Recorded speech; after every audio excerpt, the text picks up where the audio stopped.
Welcome back to Art with Mrs. Samsel. This week we're going to learn about artist Henri Matisse, or Henri Matisse. Matisse was an artist from France that spent much of his career painting a variety of works of art. As he got older, he was injured. He had an illness, and this illness led to him being paralyzed in a wheelchair.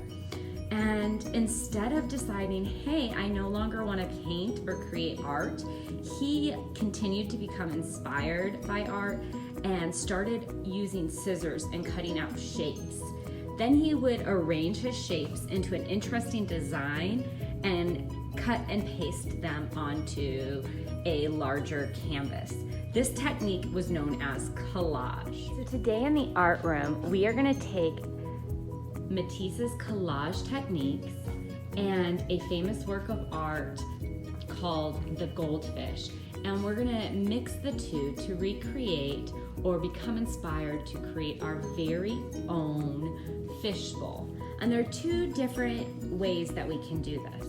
One is going to be creating a two-dimensional work of art, or you could select to create a three-dimensional fishbowl.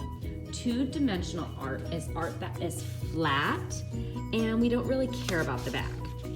Three-dimensional art can be viewed from all 360 degrees. So if I put my bowl on the table, it will stand and I can look around it at 360 degrees, and it stands up and takes up that 3D space. On designing a fishbowl that is standing. Now, depending on which one you select, even if it is your two-dimensional work of art, it's important that as an engineer, you know that your fishbowl doesn't fall off the table. And with your three-dimensional one, it's gonna have to stand up. So today, let's create a work of art inspired by artist Henri Matisse, famous work of art called the Goldfish. Today's lesson, we are recreating a very famous work of art by artist Henri Matisse.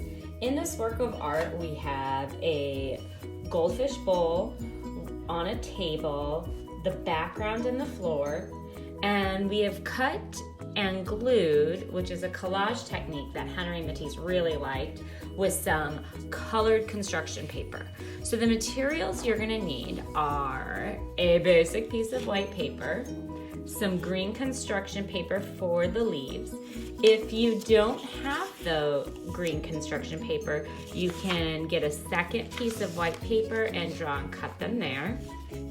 You'll need some markers, some crayons for coloring, some scissors for cutting, and a glue stick to glue. So go ahead and grab those materials. Okay, so now that we have our materials, we're gonna begin with our pencil and our piece of paper to draw our work of art. So I'd like you to start with 4 fingers. So think your paper's up and down vertical. It is not side to side horizontal.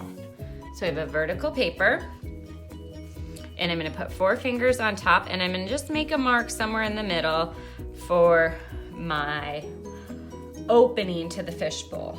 Then I'm gonna take 3 fingers and make a mark. That will be the side of the fishbowl. 3 fingers and make a mark, and that will be the side of the fishbowl. So right here, what we want to do is visualize this being an oval shape for the opening.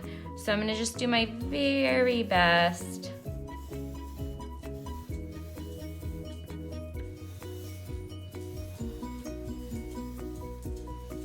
to create a nice opening. So if you really like the finger measurement, it looks like mine was about 3 fingers spaced apart to open it. We don't want a tiny skinny one. We want a nice, big, fat oval.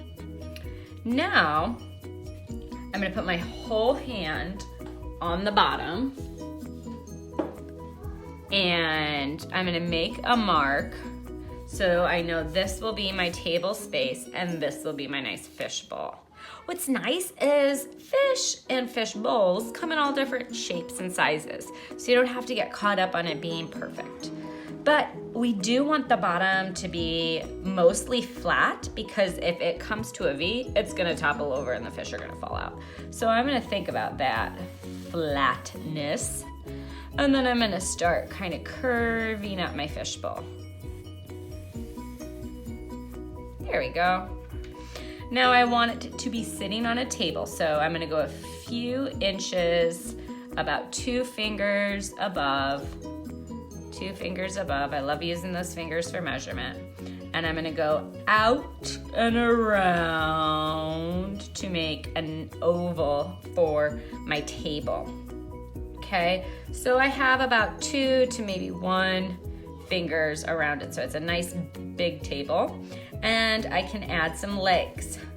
So I'm gonna have a nice leg for my table here, and a leg for my table here.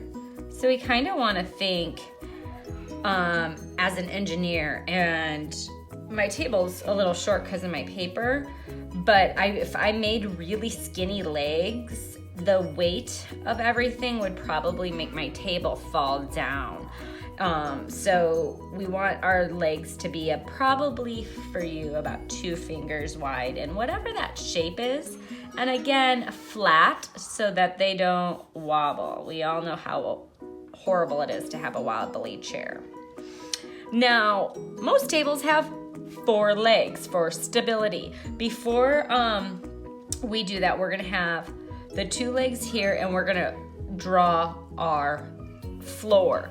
So the floor is gonna be a diagonal line and a diagonal line right here.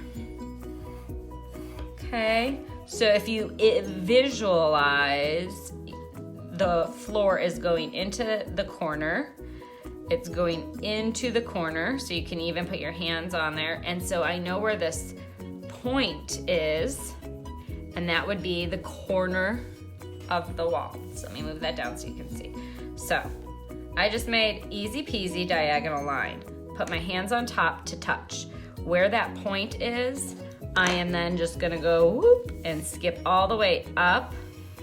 Now this is one side of the wall, and that's the other side of the wall. Now I know, okay, I've got a ground, and I can get my 2 other legs in there.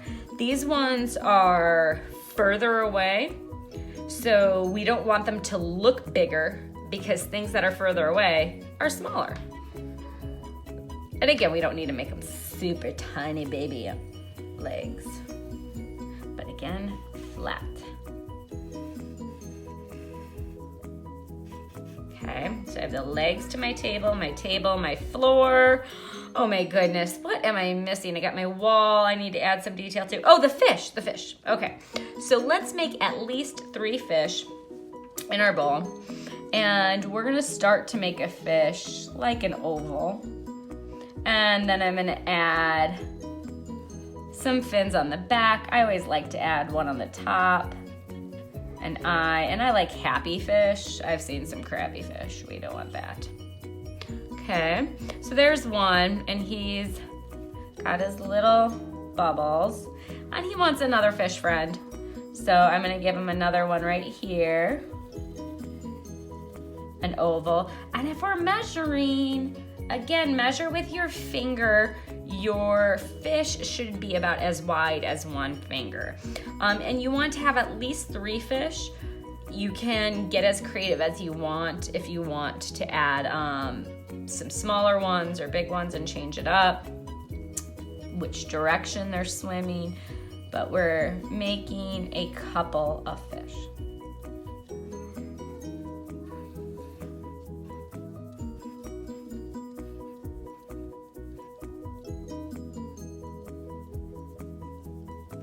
Okay, now that I have my fish, what I really want to look at is the water. Now, the water is not going to go all the way up to the top, or else it would fall over. So I know that there's going to be a line right below that guy. And right below that is the water. And that line is going to kind of carry through and make another oval. So what you're seeing now is the clear part of the glass where there isn't any water and the water is below it where the fish are. If you want to get creative and add some rocks or some leaves or coral, go for it. Now we're gonna add some detail on the wall and we get a color. With the wall, we've introduced different lines in art. Zigzag lines, straight lines, wavy lines. And Henri Matisse in his later years really loved cutting and painting with paper, as he called it, or painting with scissors. And he'd make these organic shapes that kind of looked almost like a leaf, but it was an abstract shape. It's not something that I can say, oh, there's a heart. So what you're gonna do is you're gonna kind of look at some of his shapes and see if you can recreate it or come up with your own. And you're gonna make a couple of those on the wall. If you've looked at Henri Matisse's artwork, his cutouts were huge when he put everything together like a jigsaw puzzle. So we're kind of doing the same thing with our wall.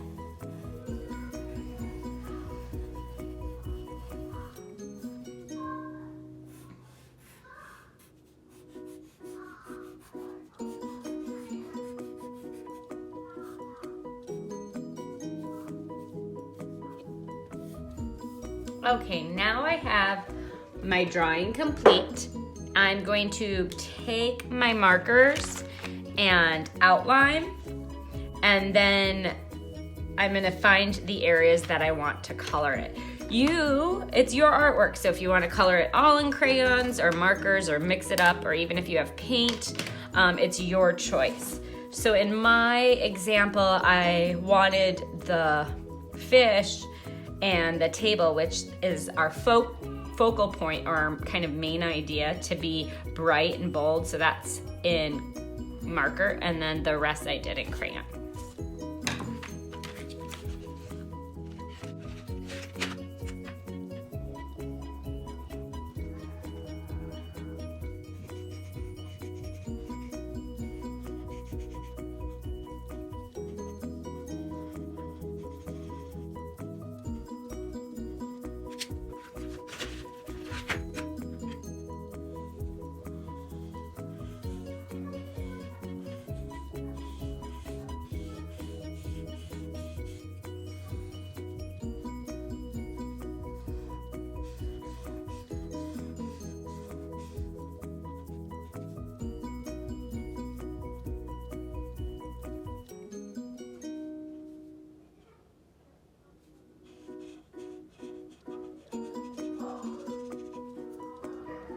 Okay, so I finished coloring my artwork, and now I'm gonna get my green piece of paper out and cut some leaves out and glue them around the page.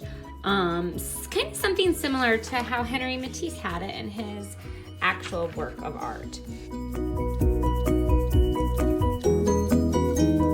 So it's up to you. You can go straight into marker or draw it in pencil first. And when I draw a leaf, I start from the inside and I make little V's. And then I think about that curve. So here will be my stem. And then I can kind of go around and get the shape on the outside. So you can make them individual, or over here I'm gonna make a group of leaves together. So I know I'm gonna have one there, and one there. Again, I add the little V.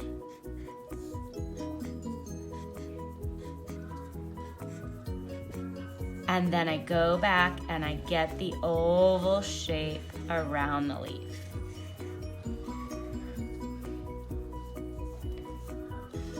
This time I'm gonna do just two. There's so many different ways to do this. You can group them in 2s and 3s, or just do a couple individually. What I'd like to see though are some good sized leaves. We don't want to have itty bitty baby leaves. So let's use a measurement tool to figure out, well, how big should our leaves be? So getting that hand, I would say from my tip of my finger down to my knuckle is about where at least one leaf should be.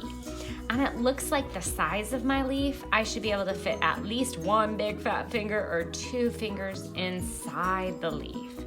So making a leaf and stem the length of your finger and making the width of the leaf itself 1 to 2 fingers. After you've made at least 1, 2, 3, 4 different combinations, you can cut them out. If you are a beginner artist with me, in the art room we get to learn proper ways to hold scissors and glue and paint.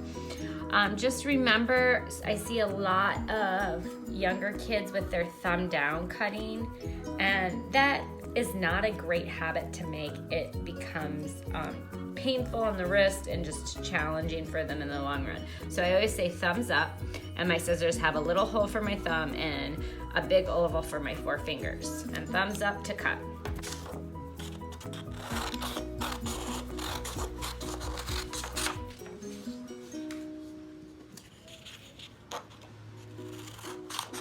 Now when I cut, there's a lot of detail in here, and some of us might be beginning cutters. So I like to cut the pieces out first, and then I can go back in for the detail.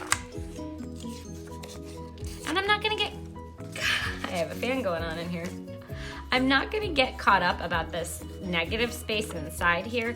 I'm just gonna do my very best to cut around the outside.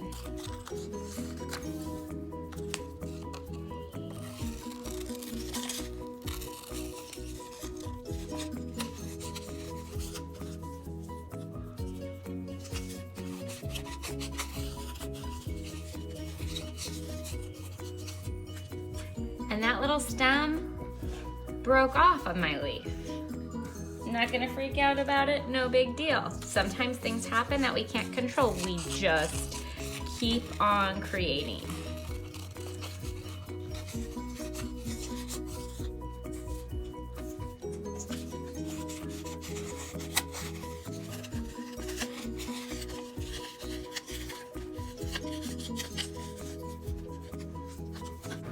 Yay, now we can glue them down. So you can use a glue bottle or a glue stick. And I like to lay them out to say, where do I want them? I don't want them to cover my fish, so maybe I'll have some here and plan where I want them. Kind of spacing them out on my paper. I don't want them all in one corner. When you find a design that's interesting to you, you can glue them down.